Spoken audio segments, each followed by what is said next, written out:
Hello, dear listeners. Welcome to Ideas, innovative dialogues on educational approaches and scholarship, supported by Research Hub, Faculty of Education, Simon Fraser University, where we delve into the fascinating research journeys and lives of graduate students and scholars.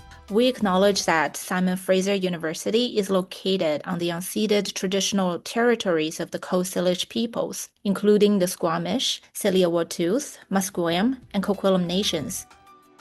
As the weather here in BC turns colder and the leaves shift into their autumn colors, let's pause to appreciate the beauty of fall while also remembering to take care of ourselves.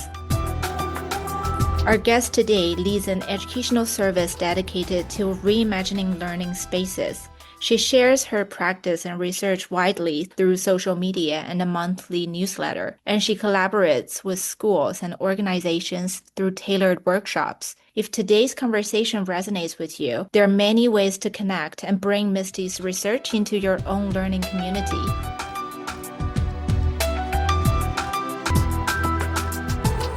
Hello, Misty. Welcome to the podcast and congratulations on passing your thesis defense just 2 weeks ago. That's such an incredible milestone. We're excited to have you here today to talk about your work and the ways it connects teaching, mothering, and care. Thank you so much for this opportunity. I can't believe I'm speaking about my PhD in past tense after having this be a focal point in my life for such a long time. And I'm very grateful to anyone listening to engage with you and to hear your responses to the ideas that we're going to share and the experiences that we're going to share today. And I really appreciate you putting together all of the editing and everything that goes along with doing a podcast. We get to listen to the finished piece, but it takes a lot to put it all together. So thank you to everyone to make it possible.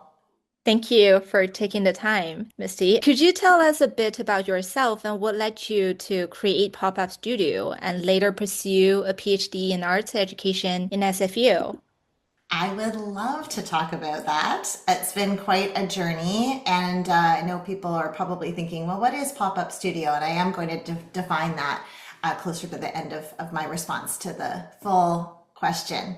I began my teaching career, my full-time teaching career in 2001 as a grade 5 teacher in a public school in an affluent neighborhood in around Vancouver. In 2003 or so, our school faced declining enrollment due to a new independent school that offered new facilities and a host of extracurricular activities that we couldn't compete with in our little public school. Our superintendent at the time recommended that our school pursue the International Baccalaureate Primary Years program as a magnet program to draw students into our school. I was invited to be head teacher during the feasibility year. So if you're doing the math, that's like 2 to 3 years after I began my full-time teaching career. And that was really 1 year after I was certified. I was certified teacher in 2000. So it all happened pretty quickly. I was teaching grade 6 and 7 at the time. And the year after my head teachership, I was promoted to vice principal and IB coordinator. So we became the first public school in Western Canada to offer this program in a union context, which was something that was quite unique as well at the time. So inquiry was the primary pedagogical stance and is the primary pedagogical stance of that program. And it became a through line in all of my roles as I started a Master's of Arts program at UBC in a cross-faculty for inquiry program. And once I got pregnant with my daughter, I had her in 2008, I was seconded to UBC in the teacher ed program in, not a surprise, an inquiry cohort. So by the time our BC K-12 curriculum shifted to an inquiry-based curriculum, and that was around 2015, I believe, 2016.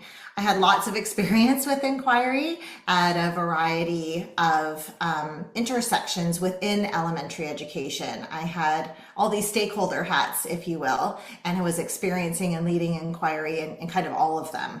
I was also doing a lot of early years kind of work with my daughter and trying to find a good preschool for her. And anyways, I could talk all about that as well. But let's kind of stick with this inquiry through line. So I started to get lots of different invitations from both provincial and local organizations to support a pedagogical shift from a more transmission model of education to a more inquiry-based approach to teaching.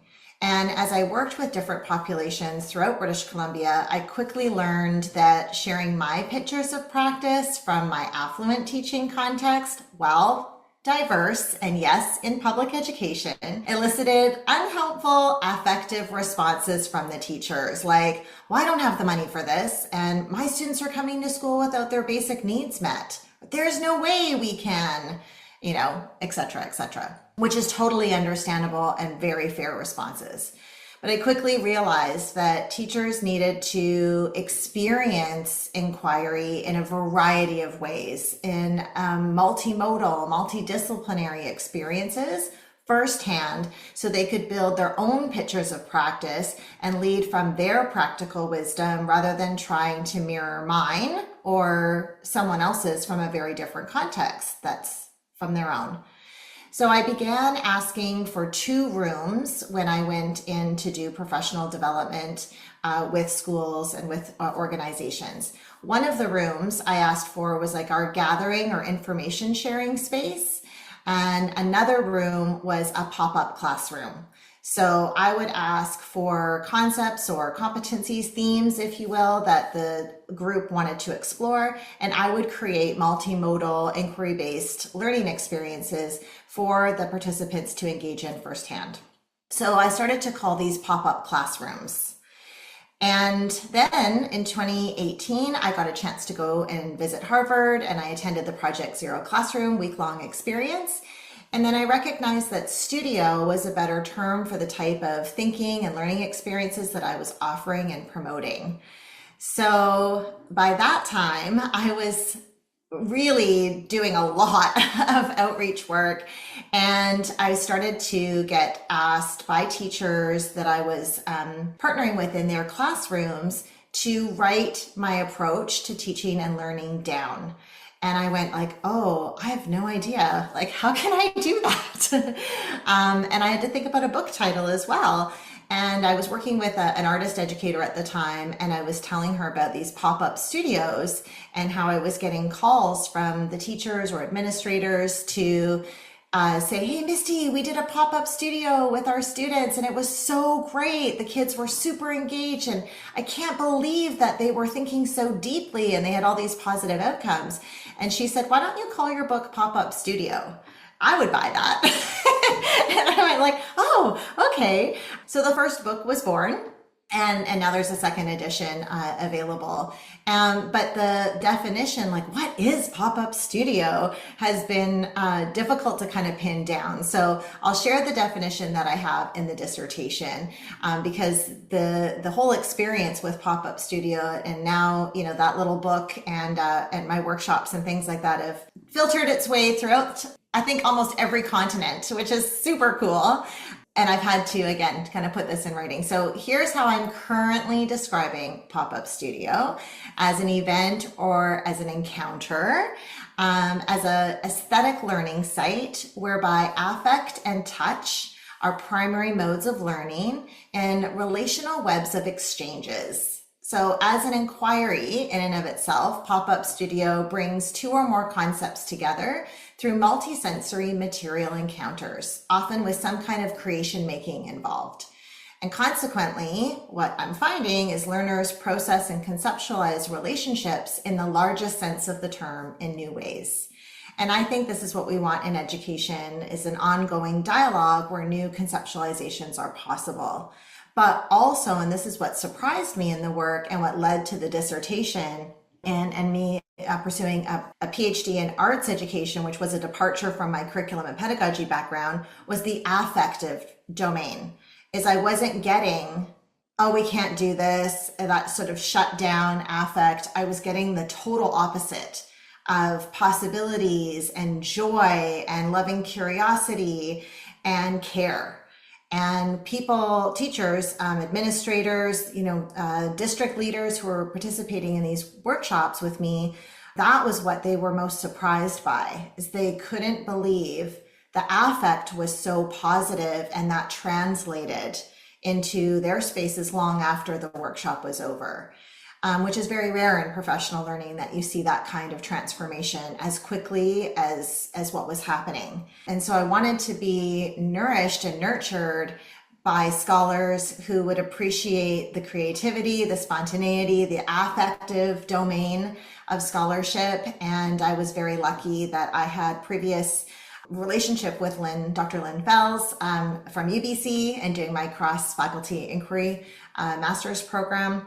And when I contacted her and said, I'm looking for an in-person PhD program, living in Vancouver, of course, SFU or UBC, she said, I think you would check out our arts. And I went, but I'm not an artist, capital A artist. And she said, well, I think you can do this. I've seen your studio work, and I've seen the galleries exhibitions you've done with students. You put your thinking cap on and write an application. And if you get in, I'll ensure that I stay with you throughout your program. And thankfully to her, yes, as you said at the beginning, I got through it.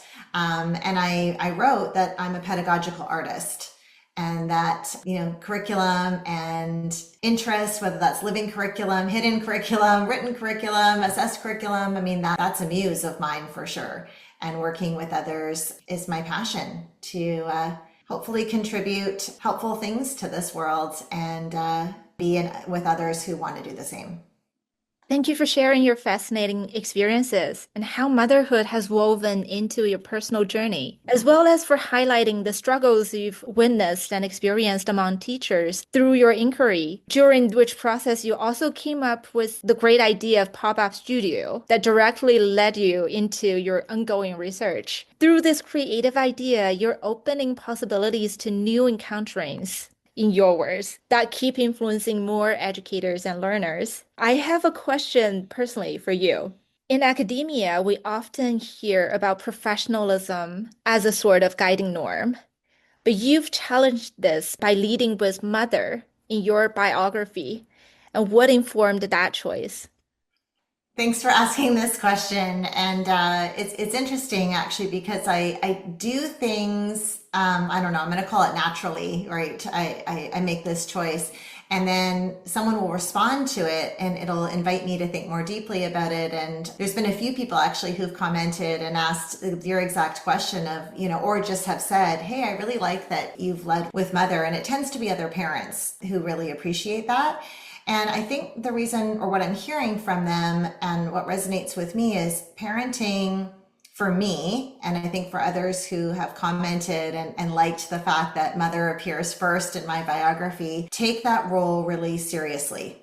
And they are very aware of the commitment and the dedication, the effort, the time, if we want to think of it that way, that parenting takes. And so to put it in the backdrop and think of all these other roles that we have as more important is incongruent to what our lived experiences are. So, I often say family first, and that family first has not always been easy. I actually resigned from my admin position when I came back from UBC. I was able to work part-time in my school district for a year, but following that just wasn't possible. It was full-time or nothing.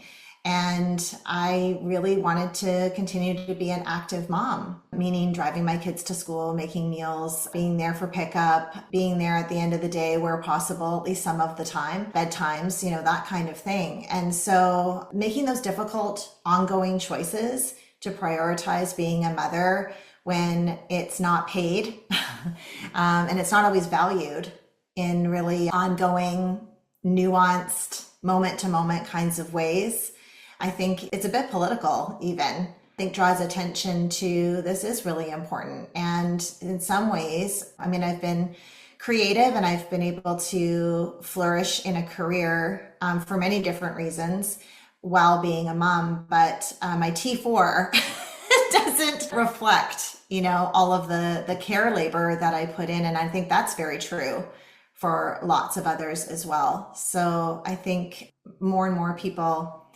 I hope, will consider putting their parenting or caregiving responsibilities right up front, because it requires a lot of us and it's extraordinarily important.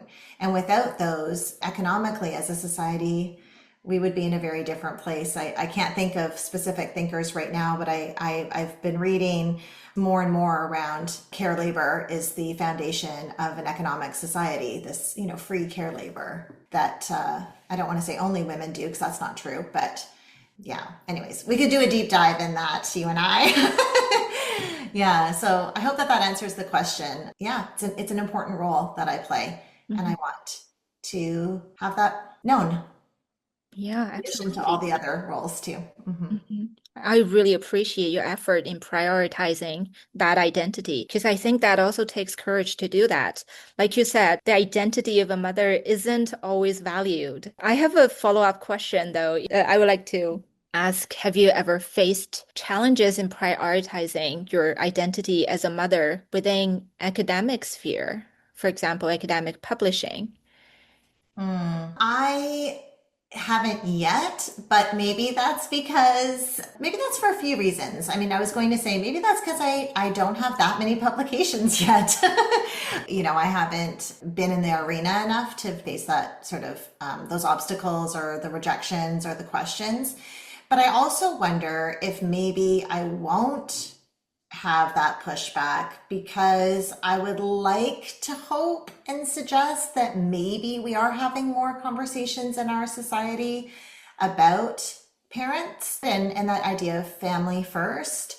It's always hard with social media. You can't really gauge because of the algorithm. So of course I'm pressing certain things, and of course I get more of those things. So that can lead me to think certain conversations are happening in the world that maybe it's just a small sphere and not widely held things. But even just in my day-to-day wanderings in my neighborhood, or I'm out and about, I see more. I'm using the word dad lightly here because I want to be inclusive, but I see more men with strollers, with a baby carrier, whether it's a backpack or I don't know what, like the front facing carrier, you know what I'm talking about. And there's not the mom, if we're looking at stereotypical gender norms, they're not there. And so I was not seeing that when I had my daughter in 2008 around my neighborhood. So I hope that we start to make more connections in our society to Indigenous wisdom cultures generally, and understand that we are a collective, and that notion of mother is not just a female role. It's a connection to creation, it's a connection to growth, it's a connection to nourishment. We could go on and on about that. So, and taking care of our young people is critical, absolutely critical. So hopefully those ideas will grow. Mm, yeah. Yeah, thank you. Since we've already involved parents, educators, and kids into our conversation, my next question to you is, when you explore the expectations placed on teachers, administrators, and parents in your research and practice, what cross-cutting themes do you notice, and how do these themes affect teacher well-being? Because you do a lot of research on teacher well-being in your PhD research. Yeah, I think kind of reflecting on my last response about seeing if we're looking at heteronormative relationships, mother, father, seeing the father carrying the babies more, that kind of thing. As we look across these roles that all involve caregiving of children, because we're talking about parenting and we're talking about school.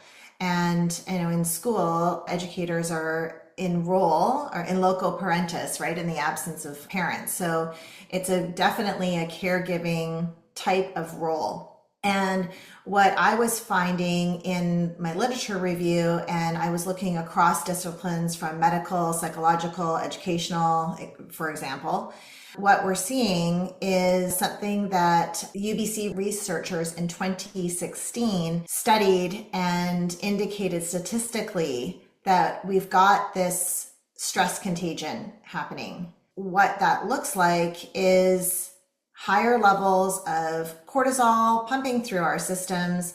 The researchers were testing children's cortisol levels before and after spending time with a stressed teacher. What they found was yes, stress is contagious. And what's more is that teacher who self-identifies as being overly stressed at the beginning of the year stays stressed. So we have that happening. And then we're also seeing this overwhelming parental stress identified as a national health emergency in the United States. That was a couple of years ago now. And of course, things are getting worse. So as we look at stress from parents and from teachers, we're seeing this stress contagion happening. And not all research that looks at parent-child relationships is able to quantify this stress contagion, which is why the 2016 study out of UBC I felt was so pivotal, because it actually put numbers behind this dynamic. With administrators as well, we're seeing anecdotally and in quantitative research as well that there's high stress involved with administration, and that while we know the recipe, if you will, the ingredients of what creates a successful, flourishing school community, how to actually do that in today's context remains largely unknown. And so that's where my research was coming in. So the cross-cutting themes are too much stress. There's just too much. And this contagion of stress between people and between stakeholder groups is something that we need to be paying attention to. Mhm. Yeah, thanks for bringing up the research results of stress contagion. And I have a question. I wonder, where does this huge volume of stress come from? Yeah, Yeah. and we'll make sure to put that UBC study maybe in the show notes too, so that people can access that easily. Well, from what I was reading in my literature review, and then the study that I did in and of itself was with 9 teachers in different contexts within British Columbia. And we were talking about areas of our personal life or professional life and sort of curriculum world, if you will, written curriculum that required a careful conversation. It's multifaceted. We've got a variety of crises happening in the world. We've got, environmental climate collapse. We've got economic hardships and struggles. We've got, just look at, COVID and talking more about long COVID now. And there's just so many facets that of our life that are in this sort of state of too much, the state of alarming effects, if you will. And so it's not just one thing. We've got cascading crises happening.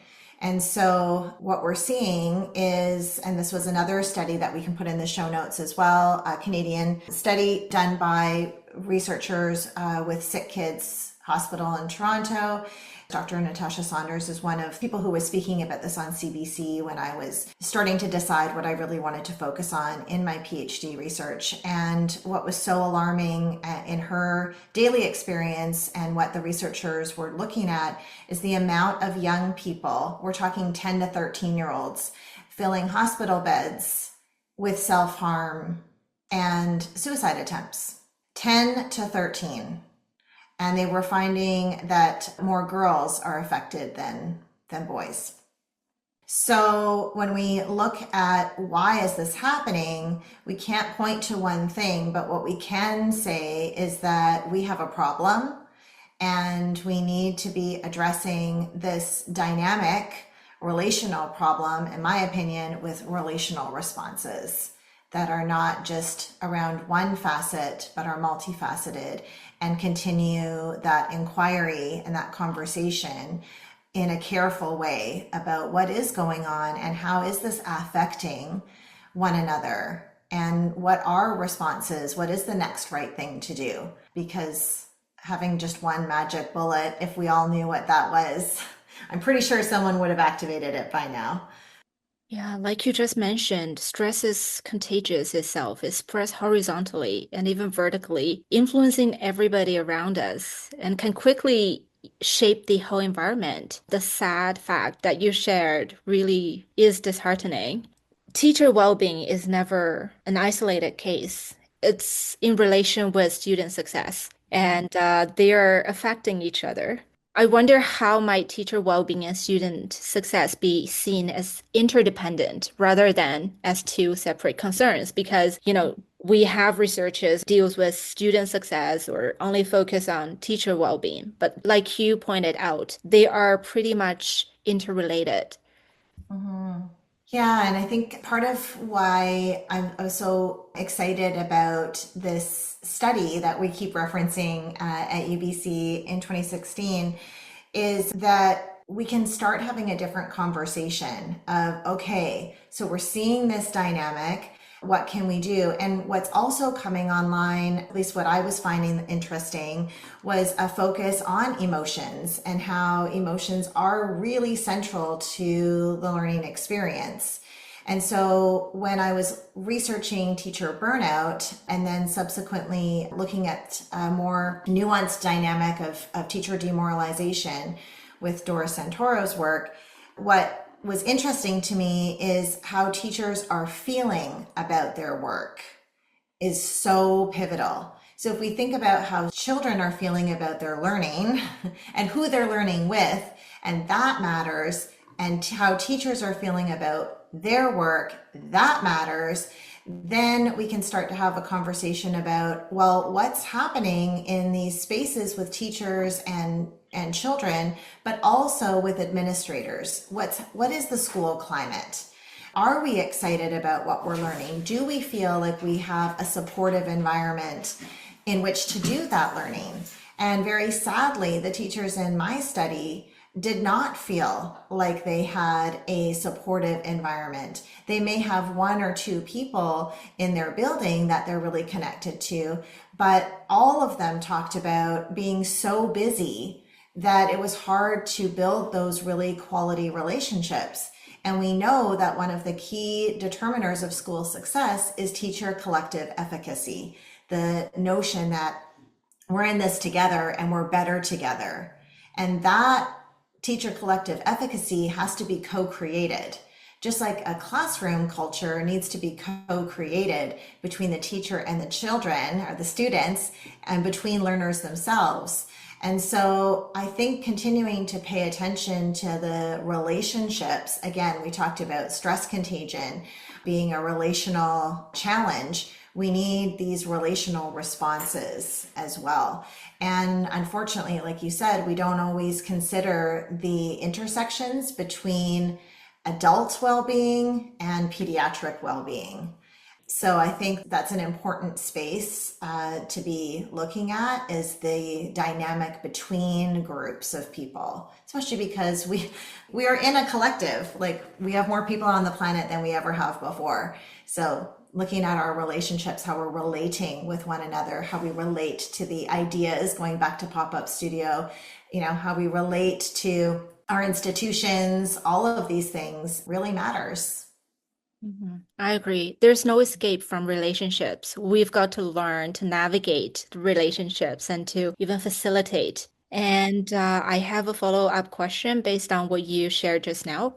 Who do you think needs to take on more responsibilities to ensure this organic well-being from emerging? The administrators or policymakers or everyday practitioners like parents or teachers? Well, I think that's a great question. And, whose responsibility is this?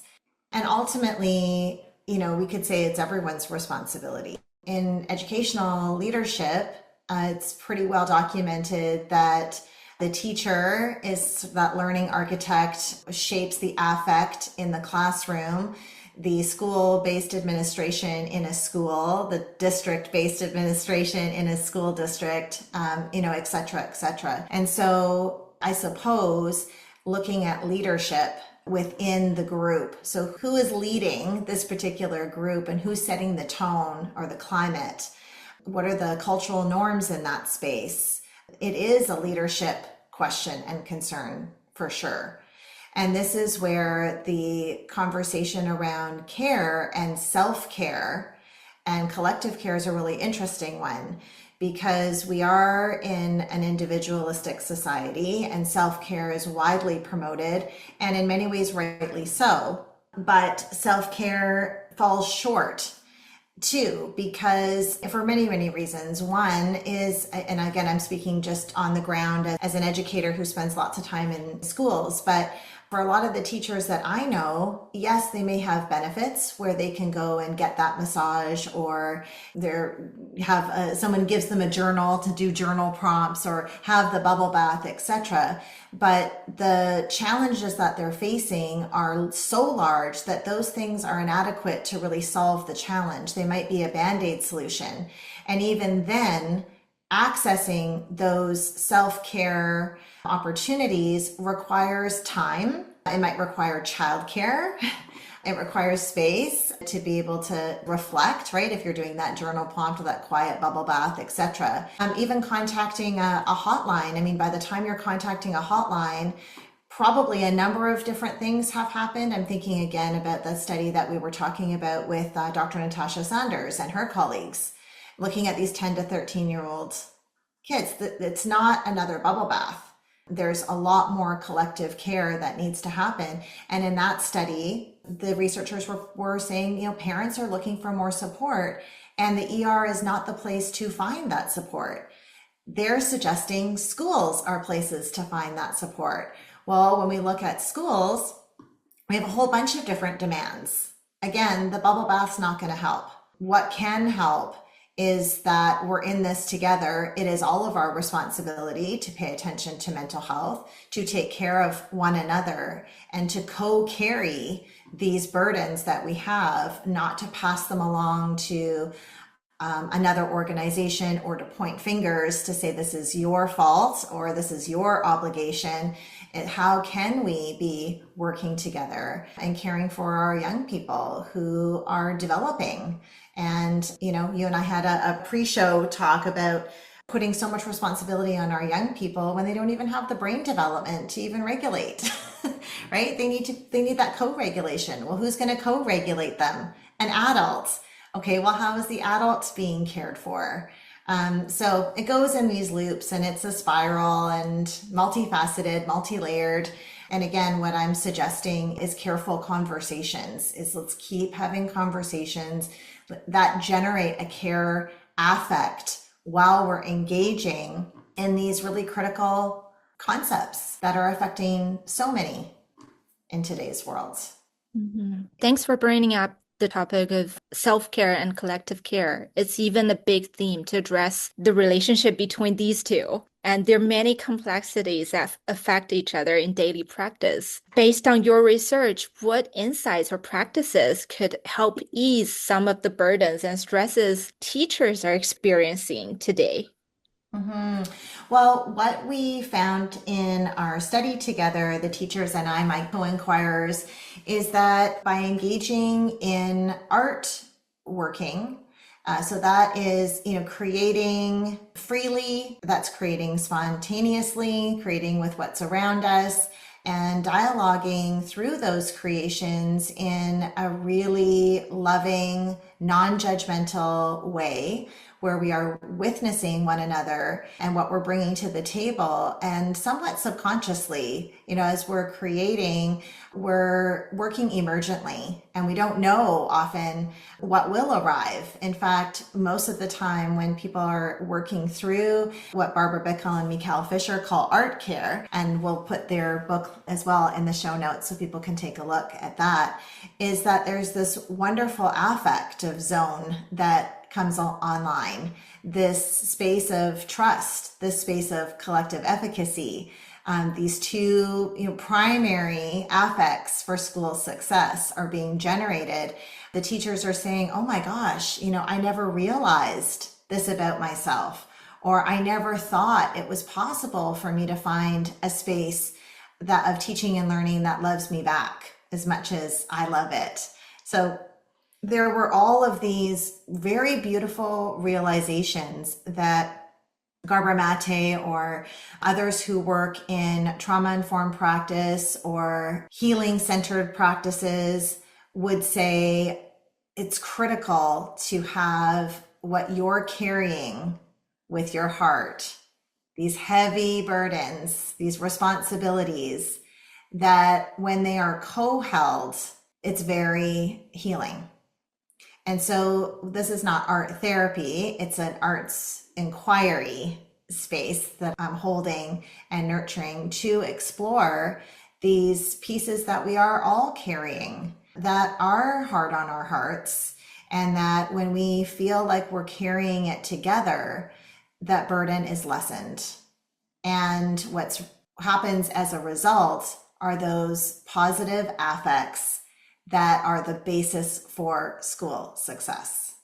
And what's really exciting is that it's possible to have these affects co-created in a pretty short period of time. Our workshops, if you want to call them workshops, our gatherings were 2 hours long. So we met for 5 afternoons for a week in the summer, with an entrance interview and an exit interview, and then one-to-one exit interviews with each of the 9. But yeah, teachers and I were constantly surprised at the depth in which we got to with one another, the vulnerability we got to, the care we got to with one another in such short periods of time, and with low cost. I mean, these are found materials, so it's not like you need any fancy art supplies and things like that. It's really about the facilitation. It's really about the space that is co-created with a facilitator who can co-create that kind of space. So I really hope that people who are listening, who are resonating with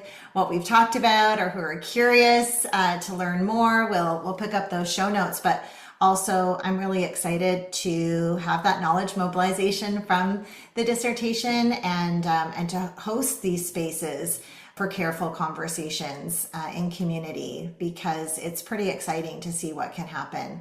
And again, there isn't a magic bullet for these issues that we're facing, but we can co-create spaces of care with one another, so that we share the responsibility, we share that burden, and we can do it in a way that feels good at the same time. And that's energizing and very hopeful. And I think that's what we really need to, is spaces of continued hope building at a time when things can feel pretty crushing. Thanks. I hope more people are going to join the team of making the world a better place. And your work in creating art inquiry spaces that are both creative and non-judgmental really resonates. I think that's an important practice in opening up possibilities for people to engage and to be cared for and to be healed. Thank you for doing all these important works. And thank you so much, Misty, for joining us today and for sharing your insights on embracing the cracks through self-care, collective care, and the everyday aesthetics of teaching and mothering. Congratulations again on your successful thesis defense. It's inspiring to see your research already reaching communities beyond academia. And for our listeners, if you'd like to take these ideas further, remember there's a flyer in the show notes with details about Misty's companion workshop. It's a great way to dive deeper into these themes and reflect on how they might support your own practice and community. Thank you so much. As the season continues to turn and the colors of fall deepen, may we carry today's reflections with us, nurturing care for ourselves and for one another. We hope today's conversation has sparked reflection on the ways care, identity, and creativity intersect in education. Thanks for tuning in, and we'll see you next time.